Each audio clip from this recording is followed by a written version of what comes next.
Listen to me. You need to hear this now because while the world is distracted, a move is being prepared that could lock in power, silence voices, and redefine what security means for millions of people.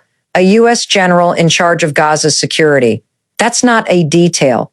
That's the headline beneath the headline. Ask yourself this: who decides your future when someone else controls the guns, the borders, the money, the movement?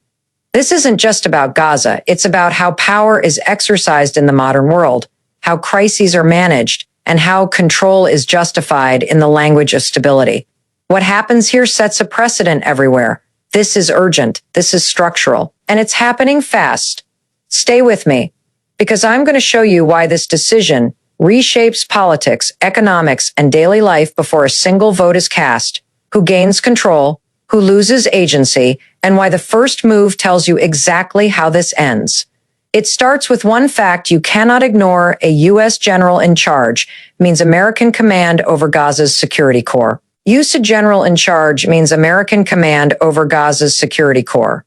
And this is the moment you need to pay attention, because once security is handed over, everything else quietly falls into place behind it. This isn't symbolism. This isn't advisory.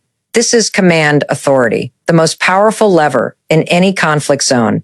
And it's being positioned at the very center of Gaza's future. When a U.S. general takes charge, it signals a hard pivot away from local decision making and toward direct operational control troops, checkpoints, intelligence flow, border access, internal movement. These are not abstract concepts. These are daily realities for millions of people. And whoever signs off on them doesn't just keep order, they define life. This is how power works in real terms. Security is not a layer placed on top of politics. It is the foundation. Politics is built on control the guns, control the streets, control the borders. And you don't need to win elections or broker consensus. Authority becomes structural, automatic, enforced. This is why the idea of a U.S. general leading Gaza's security force instantly changes the balance of power, regardless of how it's framed publicly. Call it stabilization, call it peacekeeping, call it reconstruction oversight. The mechanism is the same. Security answers upward, not outward. And when it answers upward, the population underneath doesn't participate. It complies. Security control first. Political power follows. And this is the part most coverage rushes past. But it's the part that determines the next decade. Political authority doesn't emerge from speeches or agreements. It emerges from who enforces rules when things break down, who decides which neighborhoods get patrols and which don't, who determines what counts as a threat, who labels resistance as terrorism and cooperation as legitimacy. These are not neutral decisions. They shape governance before a single law is written. Once a foreign military structure is embedded at the security level, every future political institution is forced to align around it. Local leaders don't govern independently. They govern conditionally. Aid doesn't flow freely. It flows through approval channels tied to compliance. Economic rebuilding doesn't respond to community need. It responds to security clearance. That's not theory. That's how managed territories function across history. Security becomes the gatekeeper of politics, economics, and social life. And once that gate is controlled externally, autonomy doesn't disappear overnight. It erodes quietly, decision by decision, checkpoint by checkpoint. This plan, as reported, isn't about ending violence. It's about structuring it. It's about deciding who is allowed to exert force and under what conditions. And here's the urgent reality. When a U.S. general sits at the top of Gaza's security apparatus, it locks in a hierarchy that no local authority can override. Every mayor, every council, every civil administrator operates beneath that ceiling. That's not partnership. That's subordination. And it changes incentives immediately. Cooperation becomes survival. Dissent becomes risk. Politics narrows to what security will tolerate. This is why security-first strategies produce compliance without legitimacy, order without trust, silence without stability. It looks calm on paper while pressure builds underneath. And pressure without release doesn't dissipate. It transfers, it mutates, it resurfaces. Supporters will argue this. brings professionalism, discipline, and efficiency. They'll say a U.S. general ensures neutrality, prevents factional infighting, and reassures donors. And yes, in the short term, command structures can reduce chaos. But here's the structural catch. No one escapes.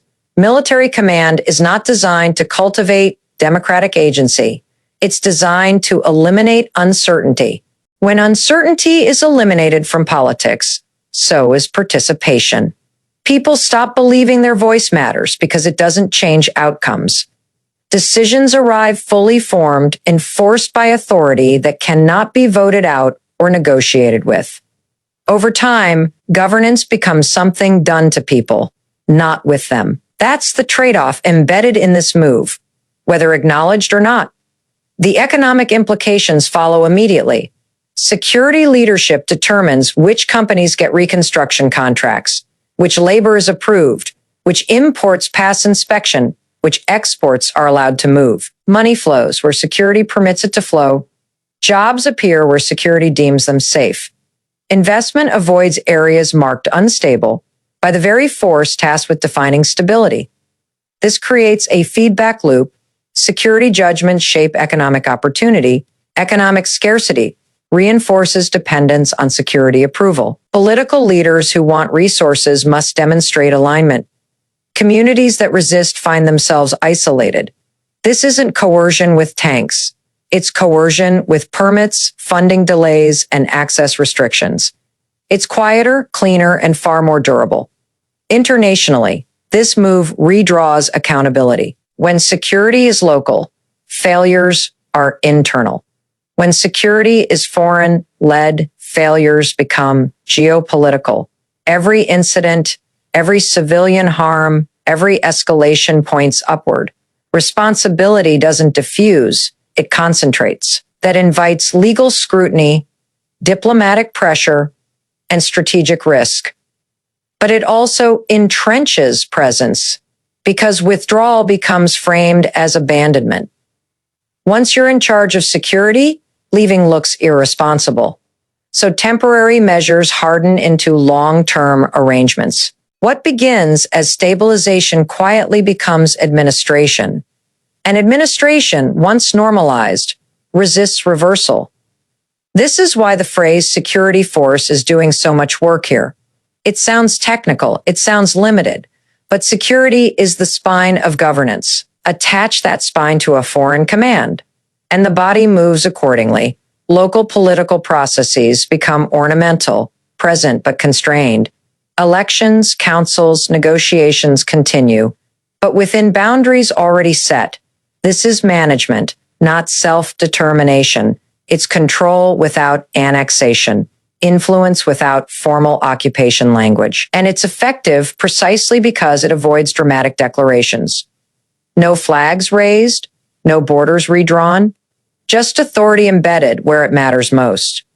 Trump's reported plan doesn't invent this model. It formalizes it, it strips away ambiguity, and places command openly in military hands. That clarity is part of the appeal. No endless talks, no fragmented authority, one chain of command.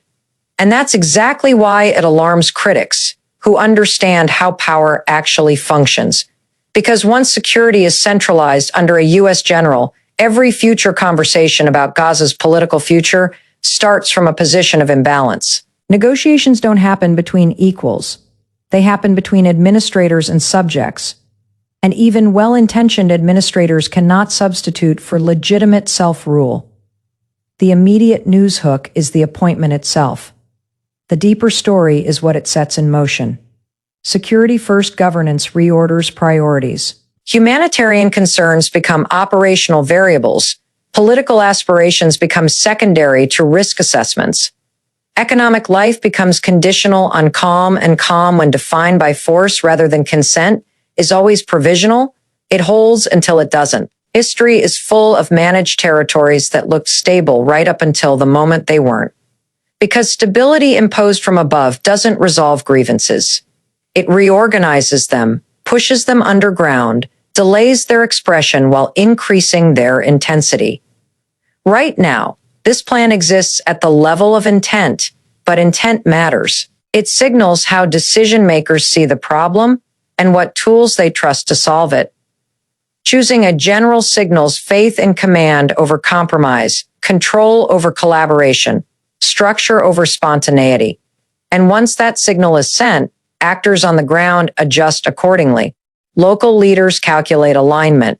Armed groups reassess strategy. Civilians recalibrate expectations. The political ecosystem shifts before a single order is signed. Security control doesn't wait for implementation to exert influence.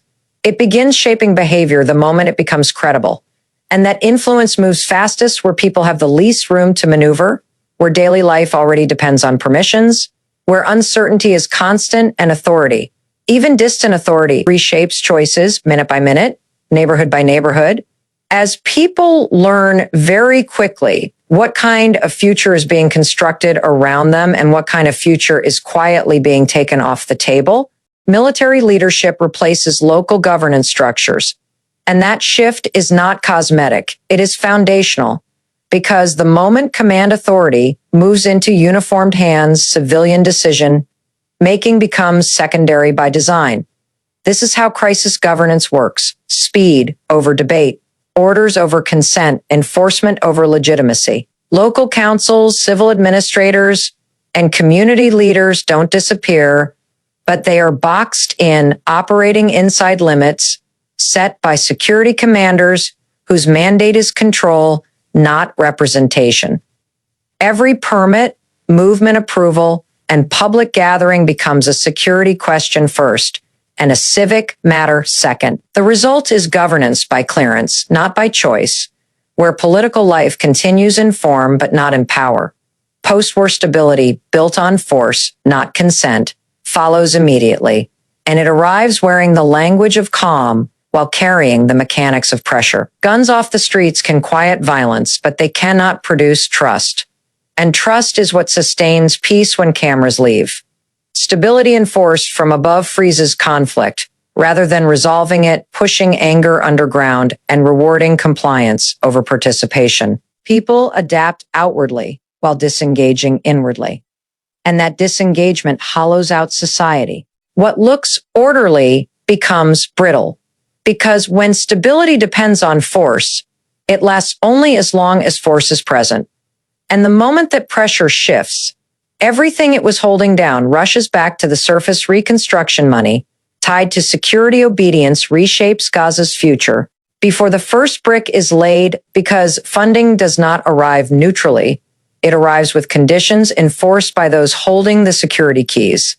Access to jobs, contracts, and basic rebuilding becomes dependent on compliance, turning aid into leverage and survival into negotiation. Economic life narrows to what security structures approve, rewarding alignment and punishing resistance quietly, efficiently, and persistently. This is not recovery driven by community need. It is recovery filtered through control. Gaza risks becoming a managed territory, not a sovereign space, as decisions migrate upward and outward, away from the people who live with the consequences. Governance becomes administrative, not democratic, focused on maintaining order rather than expressing will. Borders, movement, labor, and trade remain conditional, locking autonomy behind checkpoints and approvals. Sovereignty fades not through declaration, but through routine, as daily life is governed by permissions. Instead of right strongman strategy over diplomacy signals long-term control, because this approach prioritizes command certainty over negotiated legitimacy and treats complexity as a problem to be managed, not resolved. Military authority delivers fast decisions and visible order, but it sidelines dialogue and narrows political space, making power durable but brittle. When strength replaces process, outcomes depend on enforcement, not agreement, and that locks the future into hierarchy rather than shared ownership. International law challenges loom immediately as accountability shifts upward and responsibility concentrates at the top. A foreign-led security force raises questions of occupation, proportionality, and civilian protection, pulling global institutions into scrutiny mode. Legal pressure doesn't just target actions. It shapes constraints, alliances, and costs. turning every security decision into a potential diplomatic flashpoint frozen conflict, likely not lasting peace, because suppressing violence without resolving power, legitimacy, and economic dignity only pauses the cycle instead of breaking it. Control can mute symptoms, but the causes remain active beneath the surface, reorganizing and waiting. What looks like calm is often deferred instability, where tension accumulates quietly until a trigger releases it, making future eruptions sharper and harder to contain. Who holds the guns decides Gaza's future, and that reality cuts through every diplomatic phrase attached to this plan. Authority flows from enforcement, not promises. And those who command security define the boundaries of politics, economics, and daily life. When weapons answer to an external command, local choice shrinks, and the future is shaped by power first, consent last. This story isn't about personalities, it's about power. You've seen how security control reshapes governance, how reconstruction becomes leverage, how force can freeze conflict without solving it. You've seen why stability without consent is fragile, and why who holds the guns ultimately writes the future. This matters globally because it signals a shift toward command over cooperation. And it matters personally because these systems don't stay contained. They become models. The message is simple and urgent. Don't be distracted by surface language. Watch the structure. Watch who controls security. That's where truth lives, and that's where accountability must begin. This is USA World Reports, and our job is to make sure you see power clearly. Before the consequences are locked in, if this report sharpened your awareness, don't keep it to yourself. Like, share, and subscribe so you stay ahead of the next global shift. Stay informed, stay alert, and we'll see you in the next report.